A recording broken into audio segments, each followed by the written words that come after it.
오늘의 주요 뉴스입니다. 오늘 새벽 법사위를 통과한 검수완박 법안이 조금 전 국회 본회의에 상정됐습니다.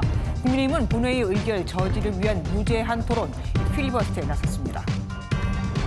윤석열 당선인 측은 검수완박 법안을 6월 1일 지방선거 때 국민투표에 붙이는 방안을 추진하겠다고 했지만 선관위가 불가능하다고 밝혔습니다. 국민의힘은 헌법재판소에 검수완박 법안의 효력정지 가처분 신청을 냈습니다. 정호영 보건복지부 장관 딸이 경북대병원 인턴으로 합격했을 당시 같이 채용된 인턴 116명 가운데 11명이 경북대병원의 부모나 친인척이 근무했던 것으로 드러났습니다. 특히 정 후보자 딸을 포함한 6명은 아버지가 경북대병원에 재직 중인 의사였습니다. MBN 단독 보도합니다.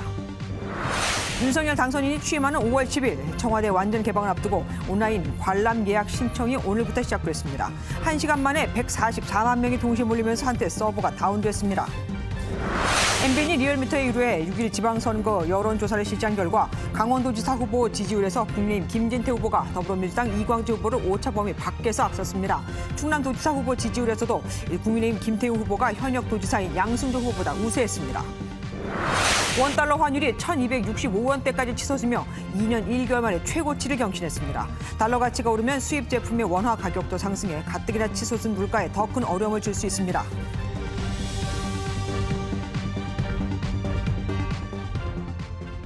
지난 2020년에 임대차 3법을 단독 처리하며 통과시켰던 민주당이 이번에도 기립 표결, 그러니까 그때와 같은 방식을 사용했죠.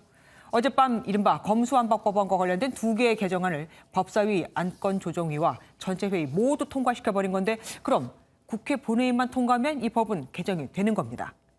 이제 키는 박병석 국회의장에게 넘어가게 됩니다.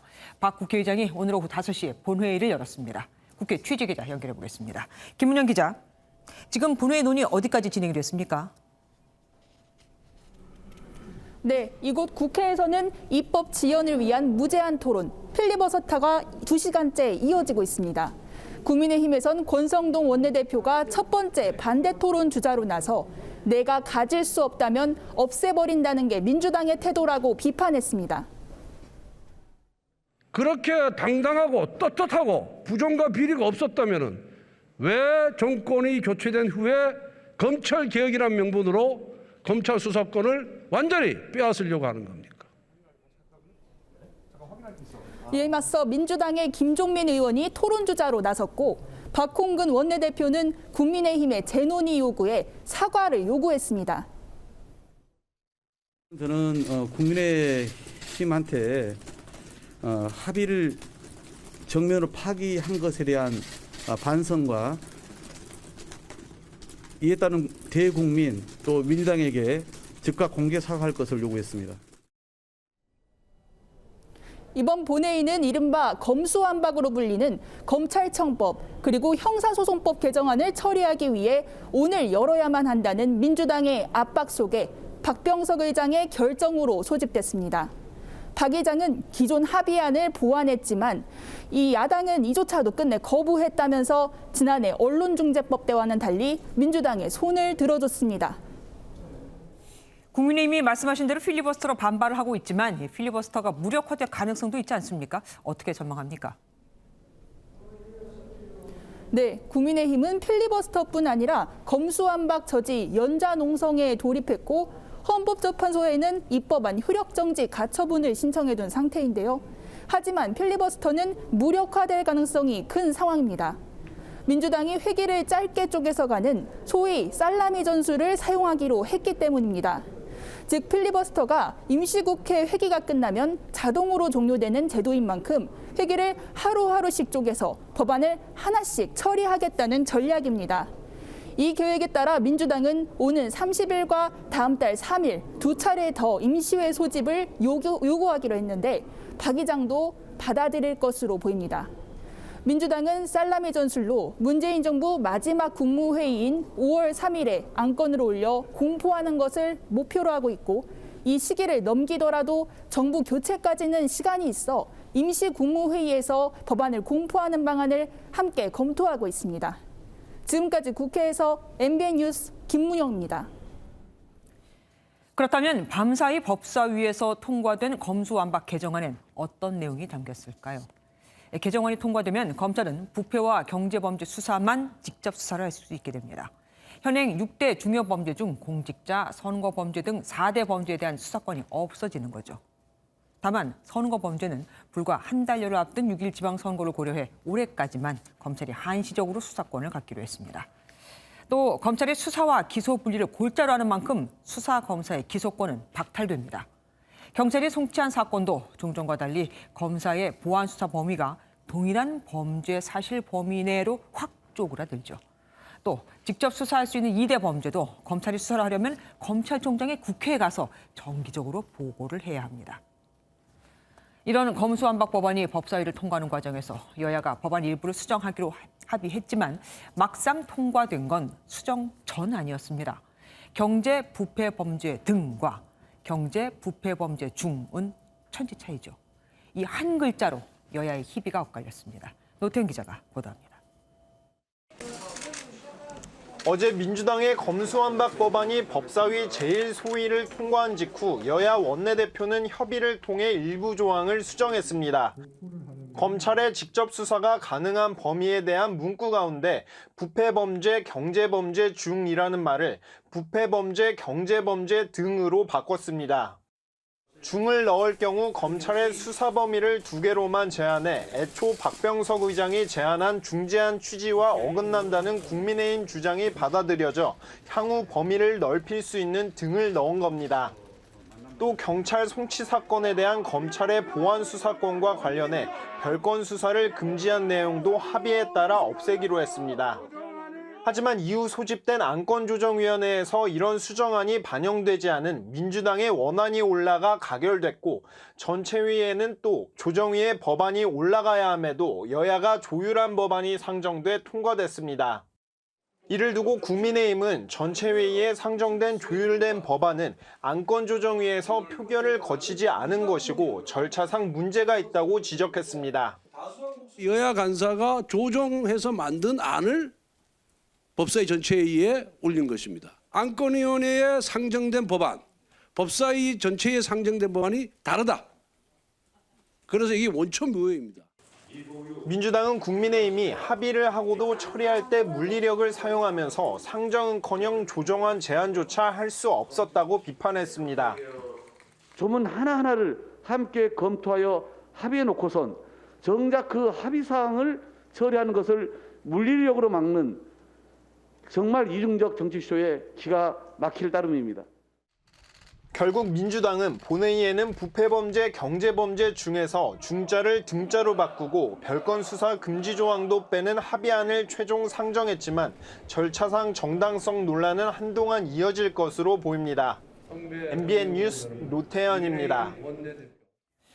검찰이 수사권을 없애는 이른바 검수완박 법안이 법사위를 통과하면서 국회에선 말 그대로 육탄전이 벌어졌습니다. 의사봉 쟁탈전에 술 마시고 행패라는 말까지 나왔죠. 안보람 기자가 모아봤습니다. 손팻말을 든 국민의힘 의원들에 둘러싸여 안건 심사 결과 보고에 나선 더불어민주당 김남국 의원. 총 5건의 법률안은 각 법률안의 내용 및 소위원회에서 논의된 내용을 반영하여 통합. 김남국 의원님, 잠깐만요. 정숙해 주세요. 이어 열린 안건조정위원회에선 언론 공개 여부를 놓고 그야말로 육탄전이 벌어졌습니다. 야, 너희들 왜 안 먹냐? 들어오세요. 왜 출발 이거? 무엇이 두려워서 언론 공개를 안 합니까? 의사봉을 잡은 국회 최고령자 75살 김진표 안건조정위원장과 국민의힘 의원들 간 대치도 벌어졌습니다. 안건조정위원회 구성 자체가 잘못됐다는 게 할수 없으니까 강경대 학습을 의사진행을 했습니까? 뭐하는 원천무효. 법사위 전체 회의를 앞두고는 위원장이 앉지 못하게 자리를 차지하거나 왜 이러세요 도대체 왜? 의사봉 쟁탈전까지 벌이며 목소리를 높입니다. 이 상황을 왜 끌고 다녀? 술 먹고 햇볕 부리는 곳이 아니에요, 국민의힘 의원님들. 누가 술 먹어? 누가 술을 마셔? 제가 지금 다 바꿨습니다. 고성과 몸싸움 속 검수완박 법안은 민주당 단독으로 8분 만에 법사위 문턱을 넘었습니다. 자, 11분의 위원이 찬성했으므로 검찰청법 일부 개정 법률안 대안은 통과됐음을 선언합니다. MBN 뉴스 안보라입니다. 장제원 당선인 비서실장이 지방선거 때 검수완박에 대한 국민투표를 붙이는 방안을 검토하고 있다고 밝혔습니다. 여론이 우세하니 전면전도 불사했겠다는 건데 민주당은 입법 사안에 대한 초헌법적 뒤집기라고 반발했습니다. 그런데 이 국민투표 얘기를 전해드린 선관위가 바로 결정을 내줬습니다. 이 건으로는 투표가 불가능하다고요. 박장 기자가 보도합니다. 더불어민주당의 검수완박 강행 처리에 윤석열 당선인 측이 국민투표 카드로 맞불을 놨습니다. 장제원 당선인 비서실장은 문재인 대통령이 거부권을 행사하리라 믿는다며 만약 검수완박 법률 개정안이 통과되면 지방선거 때 국민투표에 붙이는 방안을 검토 중이라고 밝혔습니다. 국민적 상식을 기반으로 해서 헌법 정신을 지키기 위해서 우리 당선인 비서실은 대통령 당선인께 국민투표를 붙이는 안을 보고하려고 합니다. 지난 23일 조원 CNI가 실시한 여론조사에선 검수완박 여야 합의안에 대해 잘못한 일 52.9%, 잘한 일 36.2%로 집계됐습니다. 국민투표가 가능할지는 미지수입니다. 헌법 72조에 따르면 대통령이 필요하다고 인정하는 외교, 국방 등 국가 안위에 관한 중요 정책에 한해 실시할 수 있는데 국가 안위에 해당되는지 여부가 관건입니다. 민주당은 입법 사안에 대한 초헌법적 뒤집기 시도라며 박병석 국회의장이 윤 당선인에게 모종의 경고를 해야 한다고 반발했습니다. 윤석열 당선인 측의 이 국민투표 주장 참 기가 찹니다. 헌법상 국민투표 요건에 해당되지도 않고요. 그리고 이 당선인이 알고 있는 헌법이 무슨 달나라 헌법인지 모르겠어요.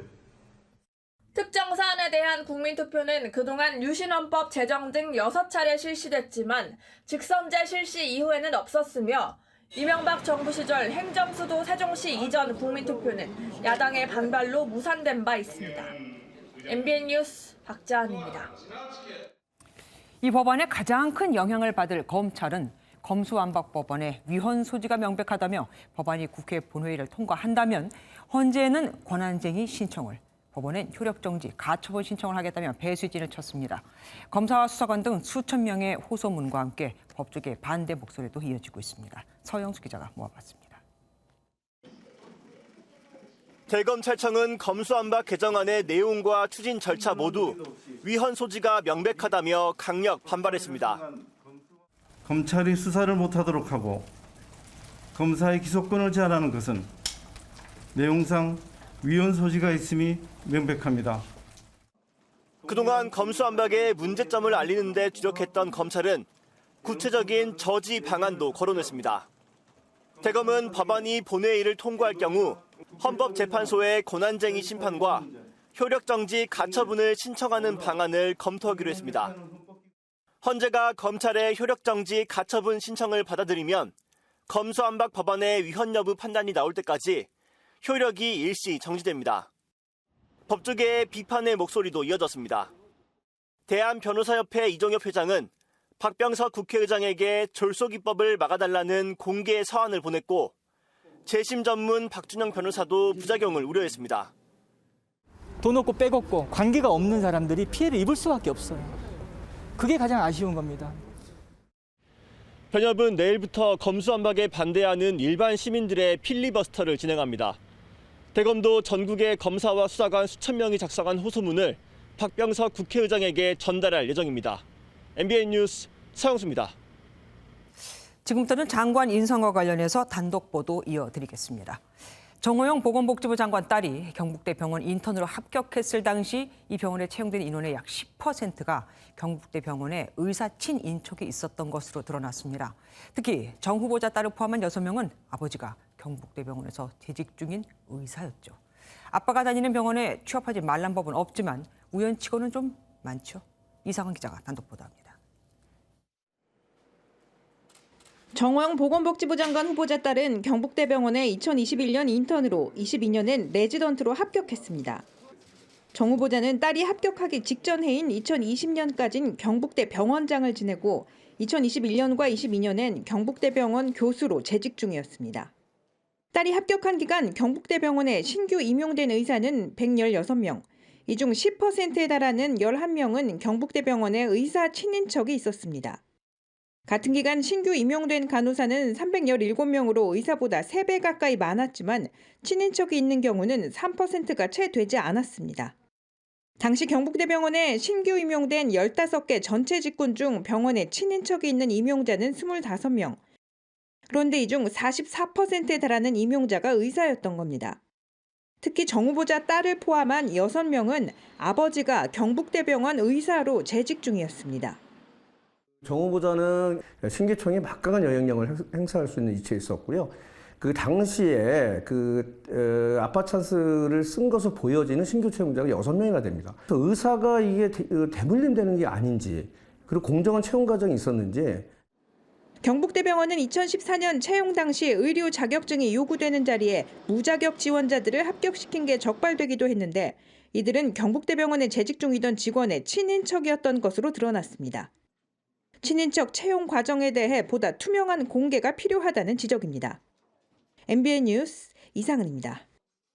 부산에 있는 접착 테이프 제조 공장에서 불이 나 인접한 공장 8개까지 다 타버렸습니다. 소규모 공장들이 쪽박촌처럼 다닥다닥 붙어있다 보니 순식간에 불이 번진 건데 근로자 2명이 다치고 주민 150여 명이 긴급 대피했습니다. 박상호 기자입니다. 공장 건물에서 시뻘건 불길과 함께 검은 연기가 뿜어져 나옵니다. 현장 접근조차 쉽지 않아 소방대는 옆 건물 옥상에서 물을 뿌립니다. 부산의 한 접착 테이프 제조 공장에서 원인을 알 수 없는 불이 났습니다. 변압기가 터지는 소리가 나가지고 혹시 몰라서 나왔는데 여기서 이제 불이 나고 있더라고요. 빵 소리 났었죠. 당시 공장에 있던 근로자 4명 가운데 2명이 화상을 입고 병원으로 옮겨졌습니다. 이 공장에서 시작된 불은 인접한 다른 공장으로 삽시간에 번졌습니다. 쪽방촌처럼 다닥다닥 붙어있던 공장 8곳으로 불이 옮겨 붙으면서 주민 150여 명이 긴급 대피했습니다. 그때도 뭐 일이 크게 났죠. 뒤쪽 공장들에 불이 붙어가지고 막 와서 끄고. 공장 안에 인화성 물질이 많아 불길을 잡는 데 7시간이 걸렸습니다. 안에 위험물도 있고 건물이 강한 화세를 받아서 붕괴 위험이 있어 사실상 지금 내부 진입이 곤란한 상태입니다. 경찰과 소방당국은 다음 달 4일 합동 감식을 벌여 화재 원인을 조사할 계획입니다. MBN 뉴스 박상호입니다. 제주에 있는 지하 노래방에서 불이 나 업주 부부가 숨졌습니다. 손님이 끊긴 새벽 시간대였죠. 경찰은 방화 가능성에 무게를 두고 침입자가 있는지 수사하고 있습니다. KCTV 제주방송 김경임 기자가 보도합니다. 제주시 일도동의 지하 노래방에서 불이 난 시각은 새벽 3시 50분쯤. 이 불로 노래방 업주인 57살 여성 A씨와 남편인 60살 B씨가 온몸에 화상을 입은 채 발견돼 병원으로 옮겨졌지만 결국 숨졌습니다. 불은 30여 분 만에 모두 꺼졌지만 노래방 내부가 모두 불에 탔습니다. 지하에서 시작된 불로 연기가 위층까지 차오르면서 투숙객들이 대피하는 소동이 빚어지기도 했습니다. 손님들이 띵 소리가 나는 동시에 문을 보니 냄새가 났다. 그래서 자발적으로 자기네들이 소리 나는 동시에 90%가 나왔고. 국립과학수사연구원과 경찰, 소방이 합동 감식을 진행한 결과 숨진 부부가 있던 방 안에서 불길이 시작됐으며 현장에서 인화성 물질이 발견된 것으로 알려졌습니다. 새벽에 화재가 발생해서 2분이 사망하셨습니다. 현재 방화 가능성 등 모든 가능성을 배제하지 않고 수사 중에 있습니다. 경찰은 숨진 부부에 대한 부검을 실시해 정확한 사인을 밝힐 예정입니다. KCTV 뉴스 김경미입니다. 새벽에 교차로에서 신호를 위반한 오토바이와 승용차가 충돌해 오토바이 운전자와 그 동승자가 숨졌습니다. 너무 순식간이라 승용차는 브레이크를 밟을 틈도 없었습니다. 노승환 기자가 보도합니다. 흰색 승용차가 교차로를 지나는 순간 왼쪽에서 오토바이 한 대가 달려와 충돌합니다. 속도가 너무 빨라 브레이크를 밟을 틈도 없었습니다. 승용차가 충격 후 밀린 흔적 외에는 교통사고 현장에서 흔히 발견되는 바퀴 자국 하나 남지 않을 만큼 사고는 순식간에 일어났습니다. 오토바이를 운전한 30대 남성과 그 뒤에 탔던 20대 여성은 현장에서 숨졌습니다. 경찰은 오토바이 운전자가 신호를 위반하고 교차로에 진입해 사고가 난 것으로 보고 있습니다. 블랙박스 영상으로 오토바이가 신호 위반한 게 확인됐습니다. 그 과속을 확인하기 위해서 의뢰 중입니다. 60대 승용차 운전자는 다치지 않았고 경찰 조사를 받고 귀가했습니다. 경찰은 법규를 어긴 오토바이 운전자와 동승자가 모두 숨져 목격자 등을 상대로 자세한 사고 경위를 확인하고 있습니다. MBN 뉴스 노승만입니다. 골프장에서 50대 여성이 4m 깊이의 연못에 빠져 숨졌습니다. 날아간 공을 찾으러 갔던 건데 골프장 연못 대부분이 밖에서 보는 것보다 수심이 훨씬 깊고 주변은 무척 미끄럽습니다. 바닥에 방수 비닐이 깔려 있거든요. 윤기란 기자가 보도합니다. 잔디밭에 들것이 놓여 있고 연못에 들어간 소방 구조대원이 분주하게 움직입니다. 해저드라고 불리는 골프장 내 연못에 빠진 여성을 구조하는 모습입니다. 오늘 오전 8시 50분쯤 전남 순천시의 한 골프장에서 4m 깊이의 연못에 빠진 50대 여성이 병원으로 옮겨졌지만 숨졌습니다. 경찰은 지인들과 골프를 치던 여성이 날아간 골프공을 찾으려고 연못 가까이 다가가다 사고가 난 것으로 보고 자세한 경위를 조사하고 있습니다. 빠졌는지 아니면 거기 어디에 떨어졌는지 찾으러 갔고 볼을 서브해주고 끝나고 돌아봤어. 이 사람이 없어진 거예요. 2020년 경기도 가평에서 2017년에는 경북 청도의 골프장에서 익사 사고가 발생하는 등 잊을만하면 비슷한 일이 반복되고 있습니다. 전문가들은 골프장 연못은 대부분 수심이 깊고 주변 바닥에 방수 비닐이 깔려 매우 미끄러우니 가능한 접근하지 말라고 조언합니다. MBN 뉴스 윤기란입니다. 지난해 말부터 지난달 초까지 벌어진 CJ 택배 파업은 택배 기사에게 돌아가는 수수료가 주요 쟁점이었죠. 그런데 이번에는 비슷한 일이 배달 앱과 배달 기사 사이에서 벌어지고 있습니다. 결국 배달료가 오르게 될까요? 유승훈 기자가 취재했습니다. 도심이며 동네며 일부 배달 기사들의 고기의 운전에 운전자나 보행자는 가슴을 쓸어내립니다. 오토바이가 갑자기 튀어나오면 놀랄 때도 있고 또 저분들도 무리하게 운전을 하다 보니까 사고가 나지 않을까. 배달 기사들은 배달 앱이 목숨을 건 질주를 조장한다고 성토합니다. 그러면서 안전 배달료 도입을 요구했습니다. 도입하라! 기본료는 늘리고 일이 몰릴 때 주는 인센티브를 줄이라는 얘기입니다. 플랫폼 기업들은 자영업자한테 6,000원으로 전액으로 먹고 라이더들한테는 주고 싶은 대로 지맘대로 주고 있습니다. 정부에게는 산업재해보험 지급 요건을 완화하라고 요구했습니다. 대부분 2개 이상의 앱에서 콜을 받고 있어 한 개 앱에서 한 달 116만 원 이상, 97시간 이상 근무를 맞추기 어렵다는 설명입니다. 배달 기사들은 기자회견을 마친 뒤 서울 시내 2km 구간에서 오토바이를 끌고 행진했습니다. 문제는 배달의 민족이나 쿠팡이츠가 단체 교섭에 응하기는 했지만 법적으로는 그럴 의무가 없다는 점입니다. 이렇다 보니 중소 배달 앱들이 단체 교섭에 응할지는 미지수입니다. 대통령직 인수위는 국정과제로 검토하겠다는 원론적인 입장만 내놓은 상태입니다. 전국적으로 배달 기사는 40만 명으로 추산됩니다. MBN 뉴스 유승호입니다. 윤석열 당선인의 부인 김건희 씨에 대한 취재 과정에서 기자가 경찰을 사칭했던 사건 기억하실 텐데요. 검찰이 수사 끝에 해당 기자를 공무원 자격 사칭죄 등으로 기소했고 오늘 그 첫 재판이 열렸습니다. 이혁근 기자가 단독 보도합니다. 지난해 7월 MBC는 대국민 사과 방송을 했습니다. A 기자 등 취재진 2명이 윤석열 당선인의 부인 김건희 씨에 대한 취재를 하며 자신이 경찰인 것처럼 속였기 때문입니다. 김 씨의 박사 논문 지도교수의 소재를 확인하던 중 지도교수의 과거 주소지 앞에 세워진 승용차 주인과 통화하는 과정에서 자신을 경찰이라고 밝힌 것으로 확인됐습니다. 당시 윤 당선인 측은 시민을 속인 묵과할 수 없는 중대 범죄라며 A 기자 등을 고발했습니다. 6개월간의 수사 끝에 검찰은 지난 3월 취재진 2명을 공무원 자격 사칭과 공동 주거 침입 혐의로 재판에 넘겼습니다. 기소한 지 한 달 만에 고향 지원에서 첫 재판이 열렸습니다. 여쭙고 싶어 검찰이 공무원 자격 사칭죄로 기소를 했는데 어떻게 생각을 하십니까? 이 기자는 법정에서 경찰 사칭 혐의에 대해 우발적 행동이었지만 반성한다고 인정했지만 주거 침입 혐의는 부인했습니다. 우발적으로 경찰을 사칭하게 됐다는 MBC 기자에게 법원이 어떤 판단을 내릴지 관심이 쏠립니다. MBN 뉴스 이혁근입니다. 대한항공 자회사인 한국공항 노동자가 어제 항공기 견인 차량을 점검하다 숨졌습니다.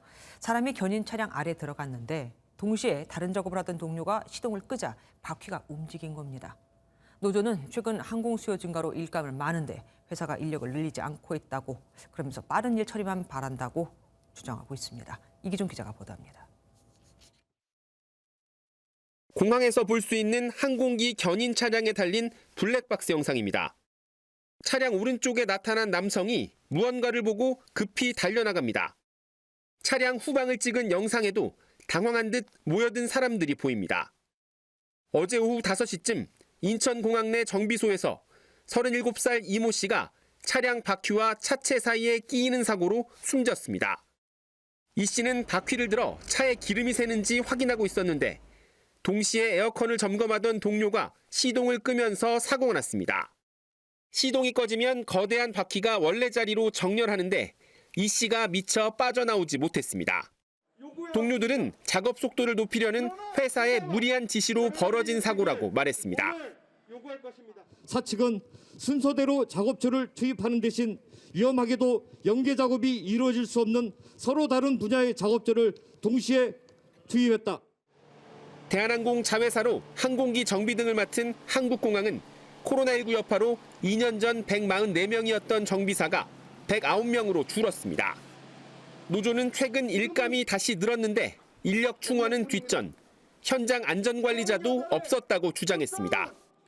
사측은 당국의 조사를 지켜보겠다고 밝혔습니다. 조사가 진행 중인 관계로 공식적 입장을 말씀드리기가 어려운 상태입니다. 고용노동부는 사업장에 작업 중지 명령을 내리고 중대재해처벌법을 적용해 조사를 벌이고 있습니다. MBN 뉴스 이기종입니다.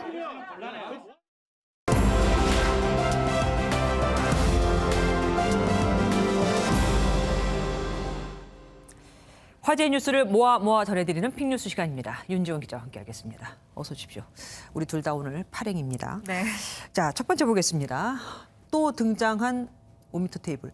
5m 테이블이면은 푸틴 러시아 대통령 말하는 겁니까? 그 외국 정상 오면은 일부러 멋지게 앉는 그 테이블. 네, 그렇습니다. 그 테이블이 다시 등장을 했는데요. 이번에 멀찌감치 뛰어서 앉은 대상은 유엔 사무총장이었습니다. 네. 이 우크라이나 사태에 대해서 논의를 하기 위해서 만난 건데 이 상대방 이야기가 들릴까 싶은 이 5m 거리를 두고 마주 앉았습니다. 이 지난 2월 마크롱 프랑스 대통령과의 정상회담에서 이 테이블이 처음으로 등장했는데요. 이번에 다시 등장한 겁니다. 뭐 마이크나 확성기에 대고 얘기를 해야 들릴 것 같은 네. 거리입니다.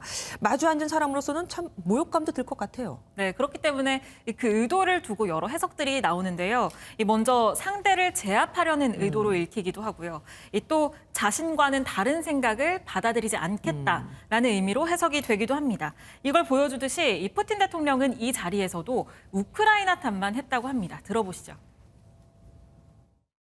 Я повторяю еще раз, это вынужденная мера, чтобы прекратить страдания людей, которые проживают на этих территориях.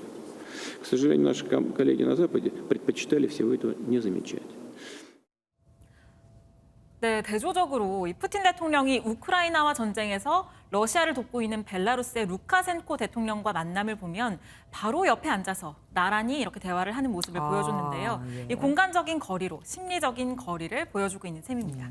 그러니까 모두 다 저렇게 대접한다는 거는 아니네요. 네. 네 편, 내 편 구별해서 한다. 자, 보겠습니다. 중국도 경악한 저 이 사진 본 것 같아요. 저희 정말 합성 아니었습니까, 그게? 저도 보고 깜짝 놀랐는데 실제 사진이었습니다. 저희가 준비를 했는데요. 네네. 이 늦은 밤 유리로 된 18층 건물에 환하게 불이 들어와 있습니다. 자세히 보면요. 건물 안에 칸막이도 하나 없이 침대가 다닥다닥 붙어 있고요. 진짜요? 사람들이 훤히 다 비쳐서 보입니다. 이 18층 건물 전체가 다 저런 상태라니까 괴기스럽기까지 하죠. 그래요. 이 한 달 가까이 봉쇄령이 내린 중국 상하이의 한 임시 격리 시설이라고 하는데요. 이 중국인들마저도 이 모습을 보고 SF 영화 같다. 집에서 격리하는 게 더 낫겠다. 이렇게 경악스러운 반응을 보이고 있습니다. 이 상하이에서는 어제 하루에만 13,000여 명의 확진자가 나왔는데요. 이곳뿐만이 아니라 무려 62곳이 이 임시 병원과 격리 시설로 쓰이고 있다고 합니다. 어쨌든 뭐 저렇게 똑같지는 않겠지만 비슷할 텐데 저런 격리가 무슨 의미가 있는 걸까요? 네. 참 인권에도 좀 보장이 됐으면 좋겠습니다. 나뭇잎으로 세상을 품다. 좀 분위기가 바뀔 것 같은 느낌이 듭니다. 네, 좀 힐링이 되는 이야기를 준비해봤는데요. 이 한 뼘의 작은 나뭇잎 안에 이 세상을 담아낸 일본의 조각가 이야기입니다. 이 예. 나뭇잎 조각가 리토 씨가 만든 작품들인데요. 이 빨래를 널고 있는 토끼들의 모습 보였고요. 이 나란히 서 있는 개구리 가족, 그리고 딸기나무를 바라보는 아이까지 이 나뭇잎이 만들어내는 세계가 와, 정말 무궁무진합니다. 그러네요. 이 리토 씨는 성인 ADHD로 직장을 퇴사해야 했는데요. 이 지난 2020년부터 이렇게 나뭇잎 조각을 하면서 이 치유와 회복을 하고 있다고 합니다. 이 나뭇잎 속의 동화 같은 세계 보는 사람들까지 힐링을 하게 되는데요. 이 현재 수십만 명의 구독자를 거느린 인플루언서로 활동을 하고 있고 또 책도 출간을 했다고 합니다. 예, 너무 예뻐서 정말 판매를 해도 되겠습니다. 이번에는 북한 이야기로 넘어가겠습니다. 그제 열렸던 열병식 영상이 어제 저녁에 공개됐습니다. 하필이면 저희 뉴스가 끝날 때쯤 나와갖고 중간에 나왔으면 보도해드렸을 텐데 아쉬웠어요. 그래서 못 보여드린 영상을 좀 준비를 해봤는데요. 이 창건 90주년 기념 열병식답게 정말 핵무력이 총동원됐습니다. 네. 이 미국 본토 전역을 사정권으로 하는 신형 ICBM이죠. 이 화성 17형, 그리고 잠수함에서 쏘는 미사일인 SLBM, 북극성 5형 개량형이 공개가 됐습니다. 이 김정은 위원장은 연설에서 핵무력 사용 범위를 넓히겠다는 의미로 풀이되는 발언을 내놓기도 했는데요. 이 내용 직접 들어보시죠. 어떤 세력이든 우리 국가의 근본 이익을 침탈하려 든다면 우리 핵무력은 이외의 자기 돌직하는 사명을 결단코 결행하지 않을 수 없을 것입니다.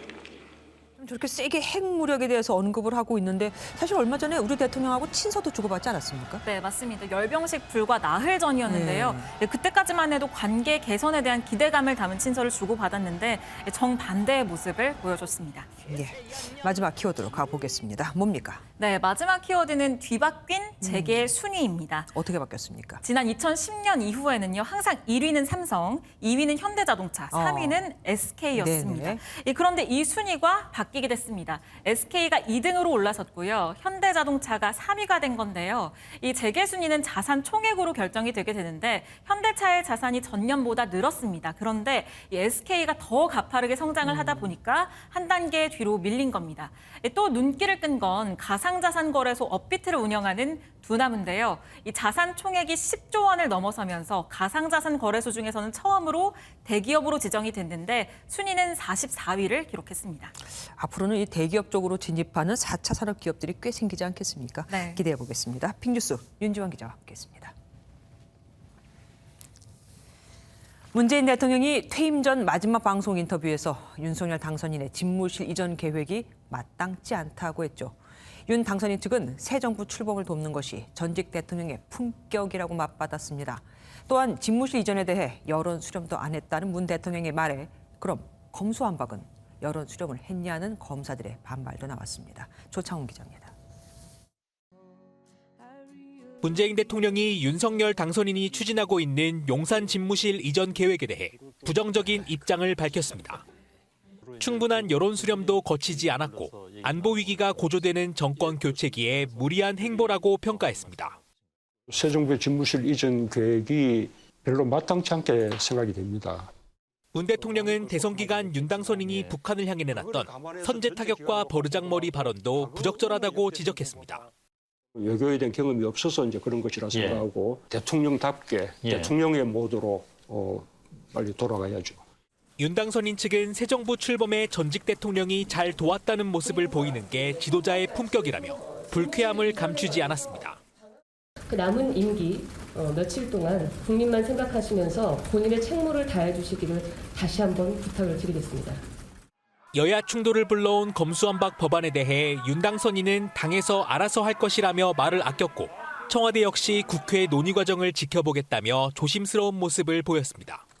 MBN 뉴스 조창훈입니다. 다음 달 10일 74년 만에 청와대 경내가 국민에게 개방되죠. 오늘은 청와대 관람 신청을 할 수 있는 첫날이었는데 오전 10시부터 1시간 동안 144만 명이 몰려 한때 서버가 마비되기까지 했습니다. 최희지 기자가 보도합니다. 다음 달 10일 개방될 청와대 관람을 신청할 수 있는 첫날인 오늘 오전 10시, 1시간 동안 144만 명이 신청 사이트에 몰렸습니다. 오전 시간 내내 접수 지연이 이어지다 급기야 서버가 마비되기도 했습니다. 그동안 보지 못했던 청와대 본관과 관저, 영빈관과 녹지원 등 경내 전체를 자유롭게 관람할 수 있다는 국민들의 기대감이 반영된 것으로 보입니다. 더 많은 거를 볼 수 있고 청와대 안도 또 구경할 수 있어서 너무 좋아요. 경내와 함께 경호 문제로 잠겨있던 청와대 뒤편 대통문이 개방되면서 북악산 등산로도 새롭게 개방됩니다. 새로 개방될 청와대 바로 뒤 등산로는 이렇게 길에서 바로 진입이 가능해 접근성이 좋을 것으로 보입니다. 취임식 당일 오전 7시부터 청와대 춘추관 뒷길에서 출발하는 동편 코스와 칠궁 뒷길로 시작하는 서편 코스를 이용할 수 있습니다. 인왕산 개방할 때는 저희 아버님이 가게를 하셨었거든요. 그리고 그때도 이제 많이 사람 오고 이번에도 또 그런 기회가 와가지고 잘 활성화가 됐으면. 인수위는 5월 10일부터 21일까지는 사전 신청을 받은 국민에 한해 관람을 진행하고 이후에는 자유 출입을 하는 안을 검토하고 있습니다. MBN 뉴스 최희지입니다. 매주 수요일 MBN이 전해드리는 6.1 지방선거 여론조사. 오늘은 국민의힘이 반드시 탈환하겠다는 강원과 충남 지역을 살펴봅니다. 강원지사 여론조사에서는 김진태 국민의힘 후보가 이광재 민주당 후보에 대해서 우세한 것으로 나타났습니다. 검수완박 법안에 대해서는 반대 목소리가 더 높았죠. 선한빛 기자가 보도합니다. 최문순 지사가 3선을 마치고 퇴임하는 강원지사 선거에선 강원지사 출신의 이광재 민주당 후보와 검사 출신의 김진태 전 의원이 맞붙습니다. MBN이 리얼미터에 의뢰해 지난 25일부터 이틀간 조사한 결과 김진태 후보가 48.8%를 얻어 41%를 얻은 이광재 후보에 앞서는 것으로 나타났습니다. 대선 당시 윤석열 당선인은 강원도가 외가란 점을 강조해 54.18%를 받았는데 윤 당선인 국정 수행에 대한 기대감도 잘할 것이란 응답이 53.6%로 나왔습니다.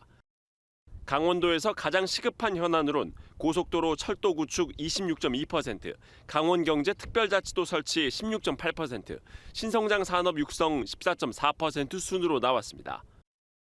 저를 키우고 일으켜 세워주셨습니다. 저는 그 강원도를 위해 은혜를 갚고 싶습니다. 일을 꾸미는 것은 사람이지만 모든 일을 결정하는 것은 하늘의 뜻이다, 이런 생각을.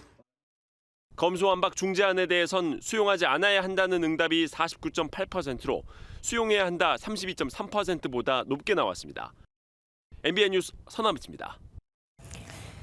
윤석열 당선인의 고향으로 알려진 충남에서는 보령 서천 지역 3선 김태흠 의원과 양승조 현 충남지사의 대결로 압축됐습니다. MBN 조사 결과 김 의원이 오차 범위 내에서 앞선 것으로 나타났죠. 검수완박 법안에 대해서는 여기서도 반대가 더 많았습니다. 이어서 신재우 기자가 보도합니다. 여당이 되었습니다.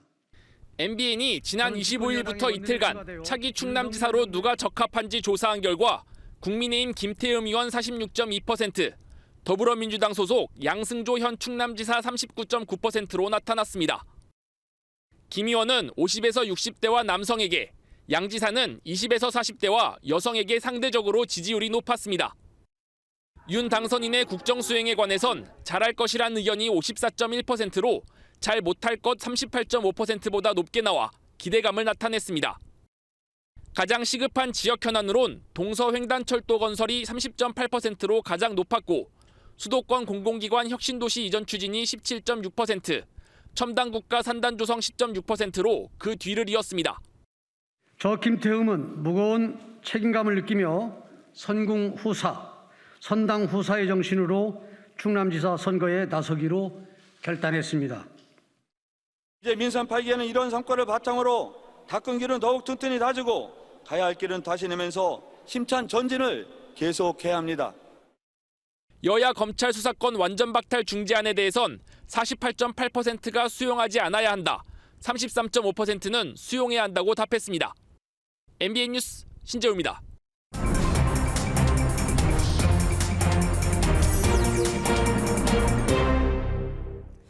오늘 있었던 정치권 뒷이야기 들어보는 정치톡톡 시간입니다. 정치부 우정원 기자와 함께합니다. 어서 오십시오.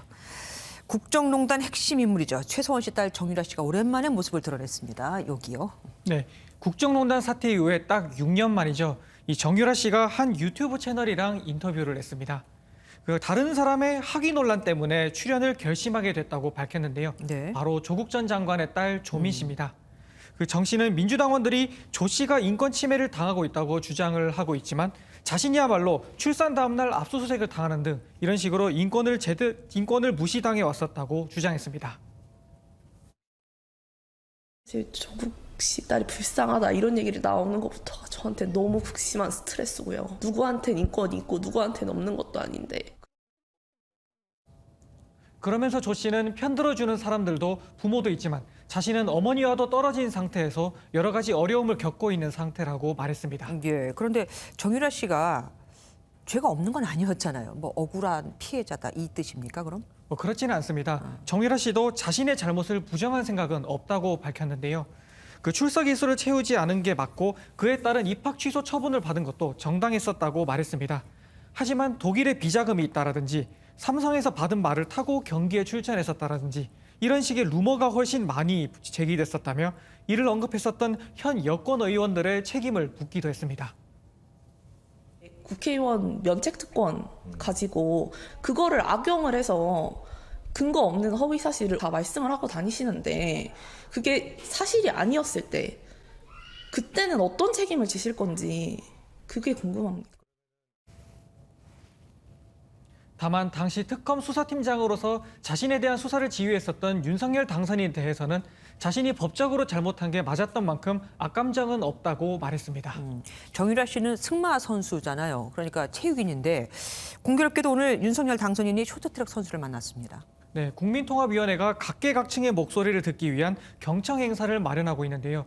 윤 당선인이 바로 이 행사에서 오늘 문화체육예술인들과 점심을 같이 했습니다. 배우 이정재 씨와 쇼트트랙 최민정 선수, 또 양궁 김재덕 선수, 국악인 송소희 씨 등이 참석했는데요. 특히 베이징 올림픽에서 편파 판정을 뚫고 금메달을 땄었던 최민정 선수에게 윤 당선인이 이렇게 고마움을 표시했습니다.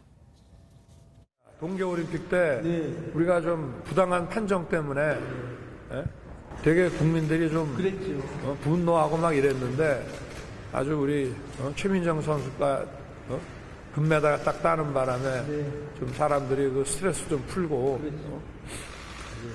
박수 한번 제가 좀. 네, 그리고 여기 사진에도 나오고 있지만 참 궁금했습니다. 과연 대통령 취임식에 박근혜 전 대통령이 갈까? 결정 났습니까? 네, 박주선 대통령 취임식 준비위원장이 박근혜 전 대통령을 직접 만나서 윤석열 당선인의 친필 친정과 초청장을 전달했다고 하는데요. 그 모습이군요. 바로 이 자리에서 박 전 대통령이 취임식에 참석하겠다는 뜻을 밝혔다고 합니다. 이번 당선인께 건강이 회복되면 취임식에 참석하겠다고 말씀을 드린 만큼 운동과 재활 치료를 열심히 해서 이번 취임식에 참석하도록 하겠다 하는 말씀을 주셨습니다. 앞서 지난 12일 윤 당선인이 직접 박 전 대통령을 예방하고 취임식 참석을 요청했었는데 이에 화답한 겁니다. 예, 취임식과 동시에 청와대가 개방이 되죠. 그런데 청와대에 있는 미술품을 전시한다는 말도 있습니다. 청와대에 미술품이 그렇게 많습니까? 네, 600점 가량이 청와대에 있다고 하는데요. 바로 윤석열 당선인 아내 김건희 씨가 과거 자신의 전시 기획 경력을 살려서 이 600점 가량 되는 미술품 전시 기획을 맡는 게 어떠냐는 아이디어들이 이제 주변에서 나오고 있다고 합니다. 네. 이게 청와대 개방이라는 취지와 시점에 맞추면서도 또 김건희 씨 본인의 공개 활동을 시작하기에도 적절하지 않은 방식이 아니냐 이런 이유에서라고 하는데요. 하지만 미술품이 국가재산인 만큼 이 행정안전부나 관계부처와 논의도 해야 되는 만큼 구체적인 논의가 이루어지고 있는 단계까지는 아직 아니라고 합니다. 네. 이 김 씨 측 관계자는 이 김건희 씨가 아직 공개 활동에 나설 구체적인 계획은 갖고 있지 않다고 밝혔습니다. 약간 여론을 떠보는 듯한 느낌도 듭니다. 그리고 인수위 측이 용산 대통령 집무실 이름 공모에 나섰잖아요. 그런데 여기 나오는 그 상금이 좀 특이합니다. 딱 숫자가 떨어지질 않아요. 네, 보통은 100만 원, 500만 원, 아니면 1000만 원 이렇게 5단위나 10단위로 액수가 책정되기 마련인데요. 특이하게 600만 원입니다. 네. 그 이유를 들어보니 권력의 중심이 600년 만에 북악산을 벗어나 새로운 곳을 향하게 됐다는데 그 의미를 부여해서 600만 원이라는 상금 액수를 책정했다고 합니다. 이걸 준비하고 있는 청와대 이전 TF는 현재 오늘까지 새 대통령실 이름 공모에 참여한 시민이 이제 10,000명을 넘었다고 밝혔는데 그 이름들을 자세히 보니 주로 민자가 많이 들어갔고 또 끝글자는 관 또는 대자가 많이 들어가 있다고 밝혔습니다. 무엇으로 결정될지 궁금하고요. 그리고 누가 또 저 상금을 받아갈지도 기대됩니다. 지금까지 정치톡톡 우종환 기자와 함께했습니다. 고맙습니다. 국립중앙박물관과 국립현대미술관이 고 이건희 삼성회장의 미술품 기증 1주년을 맞아 대규모 전시회를 엽니다. 겸재 정선과 모네의 작품 등 전국 17개 박물관과 미술관에 흩어져 있던 기증품들이 다 모이죠. 정설민 기자가 먼저 다녀왔습니다. 한여름 소나기가 지나간 뒤 안개가 깔린 인왕산의 풍경을 대담한 필치로 그려냈습니다. 진경산수화의 대가 겸재 정선이 76의 나이에 완성해낸 국보 인왕 재색도입니다. 연못에 피어난 수량과 수면에 비친 풍경이 초점이 나간 듯 경계가 흐릿하게 표현됐습니다. 모네가 백내장으로 시력을 잃어가던 중에도 붓을 놓지 않고 그려낸 작품으로 국내에 공개되는 건 이번이 처음입니다. 빛이 곧 색채라고 말한 모네의 평소의 원칙이 잘 담겨져 있습니다. 추상 표현의 향후의 일정을 볼 수 있는 것이 또 의의가 있습니다. 세상에 처음으로 모습을 드러낸 다산 정약용의 서예 작품과 조선시대 무덤의 수호신 역할을 하던 동자석, 브람스를 재해석한 백남준의 미디어 아트 작품까지 고 이건희 회장이 평생을 모아온 시대와 분야를 넘나드는 355점의 명품들을 한 자리에서 만나볼 수 있습니다. 다만 빛에 쉽게 손상될 수 있는 인왕 재색도는 다음 달까지만 전시된 뒤 김홍도의 추성 부도로 교체됩니다. 오는 8월 28일까지 열리는 이번 전시는 온라인 예매 분량이 다음 달까지 매진되는 등 벌써 반응이 뜨겁습니다. MBN 뉴스 정설민입니다.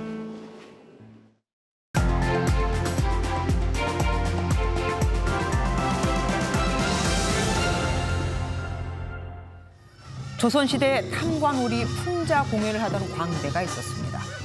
이들을 아꼈던 왕 연사는 공연을 보던 중신 중 한 명이 웃지 않자 탐관오리라는 명목으로 형벌을 내리죠. 찔리는 게 있는 게야. 이놈이 표시를 팔아! 이놈의 전재산을 몰수해라! 그리고 결국 연사는 중신들의 반발에 아끼던 광대도 잃고 궁에서도 쫓겨날 처지가 되죠. 빈대 잡으려다 초가 삼간 태운다는 말이 있죠. 삐뚤어진 소의 뿔을 바로 잡으려다가 소가 죽었다는 교각사루와 같은 말로 작은 결점을 고치려다 그 방법이 지나쳐 오히려 큰 손해를 입게 된다는 뜻입니다. 그런데 이 말이 검찰총장의 입에서 나왔습니다. 검찰을 전부 폐지하는 쪽으로 가는 것 같아서 그 부분에 대해서는 제발 교각사루 잘못은 되풀이 안 왔으면 좋겠다. 검수완박 법안대로라면 경찰은 거의 독점적인 권한을 행사하게 됩니다. 고소고발 사건을 경찰만 접수하고 피의자 소환 조사는 물론 압수수색, 체포, 구속 같은 강제 수사도 경찰만 합니다. 물론 검찰이 직접 수사를 못해도 경찰만으로도 수사는 잘 될 수 있습니다.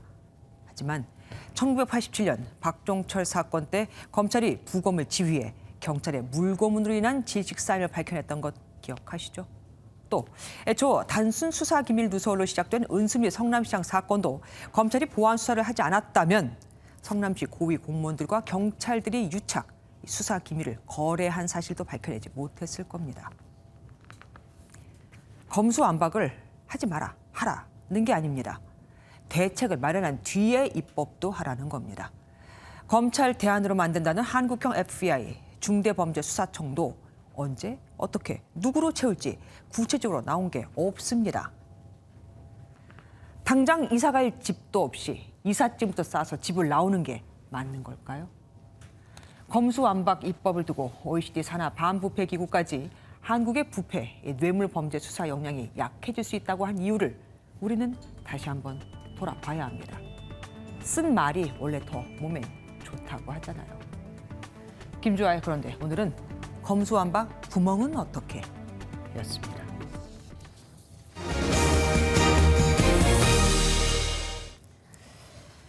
환율이 급등하기 전부터 이미 일반 국민들은 치솟는 물가에 불안을 느끼고 있었습니다. 1년 후 물가 상승률이 어떻게 될까 예상하는 3월 기대 인플레이션율이 3.1%로 9년 만에 가장 높았거든요. 슬프게도 국민이 오를 것이라고 예상하는 건 이 물가만이 아니었습니다. 금리도 오를 것이라는 전망이 역대 가장 높은 수치를 기록했고 새 정부의 부동산 규제 완화 기대감에 집값이 더 오를 것이라는 전망도 지난달보다 높아졌거든요. 물가와 집값 그리고 매달 감당해야 할 이자까지 오를 거라는 얘기죠. 이 먹구름이 언제 가실지 걱정이 큽니다. 어제 심리적 저항선이던 1,250원을 넘은 달러가 오늘은 2년여 만에 1,260원을 넘으며 그야말로 치솟고 있습니다. 달러 가치가 오르면 물건을 수입할 때 더 많은 돈을 지불해야죠. 가뜩이나 오른 물가에 더 큰 악재가 되고 있습니다. 최은미 기자가 보도합니다. 원달러 환율이 14원 넘게 급등하며 1,265원 20전으로 마감했습니다. 이달 들어서만 48원 넘게 올랐는데 코로나19 확산 직후인 2020년 3월, 2년 1개월 만에 최고치입니다. 미 연준의 강한 긴축 기조에 길어지는 우크라이나 전쟁과 중국의 봉쇄 조치가 달러 선호 심리를 강화하고 있기 때문입니다. 환율은 점진적으로 더 위쪽으로 열어놔야 될 가능성이 있다. 6개월까지는 1,250원대 이상에서 보공행진을 하지 않겠는가. 상단은 1,280원까지 열려있다. 환율이 오르면 수입 제품의 원화 가격이 그만큼 올라 수입 비중이 큰 한국 경제에 타격을 줍니다. 과거엔 원화 가치가 하락한 만큼 수출엔 긍정적이었지만 지금은 경쟁국인 중국과 일본의 화폐 가치가 우리나라보다 더 떨어져 이마저 여의치 않습니다. 우리가 미국 제품하고 경쟁하는 것보다는 일본 제품이나 중국 제품과 경쟁하는 부분이 크거든요. 지금 원달러 환율이 크게 오르는 건 사실 수출기업들한테 가격 경쟁에 별 도움이 안 되는 거예요. 원화 가치 하락은 국내 주식의 환차손을 유발해 외국인의 주식 보유 매력도 떨어뜨립니다. 외국인 투자자의 연일 이어지는 순매도로 코스피 지수는 2,600선을 위협받는 등 크게 휘청였습니다. MBN 뉴스 최은미입니다. 매일 방송 MBN과 한국미술협회가 매경 미디어센터에서 한국미술의 세계화를 위한 업무 협약을 체결했습니다. MBN이 한국미술협회와 창작 환경 개선 캠페인을 진행하고 국제 전시회와 신인 작가 발굴을 위한 시상식 등 미술 분야 전반에 걸쳐서 상호 협력하기로 했습니다. 스포츠 뉴스입니다. 캄보디아 국가대표 선수들이 동남아시안 게임을 앞두고 한국체육대학교에서 구슬땀을 흘리고 있습니다. 3,600km나 떨어진 한국까지 와서 훈련하는 이유가 뭘까요? 최영규 기자가 취재했습니다. 날카로운 돌려차기에 머리를 맞고도 이를 악물고 악착같이 달려드는 이 선수. 캄보디아 태권도 국가대표 선수입니다. 합숙훈련 3주차. 처음에는 강도 높은 훈련에 고전을 면치 못했지만 이제는 급성장한 모습으로 한 체대 선수들과 자웅을 겨루고 있습니다. យើងបានផ្លាស់ប្ដូរបទពិសោធន៍ជាមួយគេព្រោះកីឡាករនៅនេះល្អពេលដែលយើងបានប្រកួតប្រជែងមួយគេច្រើនយើងហាត់មួយគេច្រើនយើងមានកម្លាំង 먼 곳까지 와가지고 운동을 열심히 하는 모습을 보니까 저도 자극돼가지고 더 열심히 운동. 캄보디아와 3,600km나 떨어진 서울에서 훈련하는 이유는 바로 다음 달 열리는 동남아의 올림픽 동남아시안 게임 때문.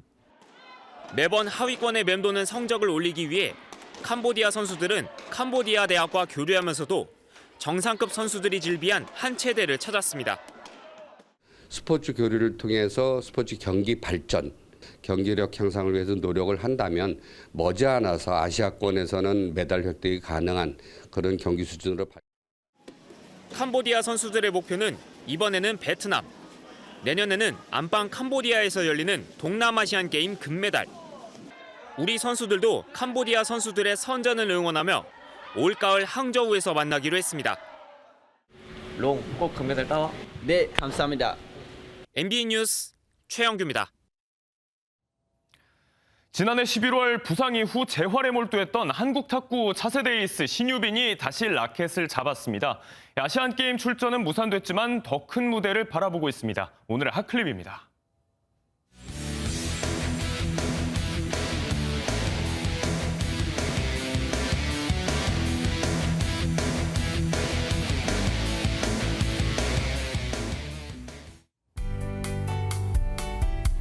북서풍을 타고 황사가 유입되면서 오늘 중서부 지역을 중심으로 시야가 답답했죠. 대부분의 황사는 남동 지나면서 빠져나갔지만 남아있는 황사의 영향으로 내일까지 서쪽 지역을 중심으로는 공기질이 탁하겠습니다. 모레는 깨끗한 하늘 드러나겠지만 황사가 남아있는 내일까지는 호흡기 관리 잘 해주시기 바랍니다. 요즘 하루에 2계절을 오가는 듯한 큰 일교차에 어떤 옷을 입어야 하나 고민을 하게 됩니다. 내일 서울은 일교차가 10도 이상으로 크게 벌어지겠고요. 화천은 아침에 6도로 다소 쌀쌀하게 출발해서 한낮에는 24도까지 오르는 등 일교차가 20도 안팎으로 크게 벌어지겠습니다. 한낮에는 시원한 반소매를 입으시더라도 아침 저녁으로 쌀쌀하니까 겉옷 꼭 챙겨주시기 바랍니다. 내일은 전국의 하늘 대체로 맑다가 오후부터 구름의 양이 차차 많아지겠습니다. 한낮에 서울은 25도, 그 밖에 중부지방은 24도 안팎까지 오르겠습니다. 내일 아침까지 전남 남해안과 경남 서부 내륙에는 가시거리 200m 미만의 짙은 안개가 예상이 되고요. 남부 내륙에도 안개가 짙겠습니다. 동해안 지역은 10도 안팎으로 출발하겠고요. 강릉은 한낮에 19도까지 오르며 오늘과 비슷하겠습니다. 모레는 전국에 비 소식 들어있고요. 비구름이 지나고 난 뒤 주말 동안에는 평년 기온과 비슷하거나 살짝 밑도는 날씨가 예상됩니다. 지금까지 날씨였습니다.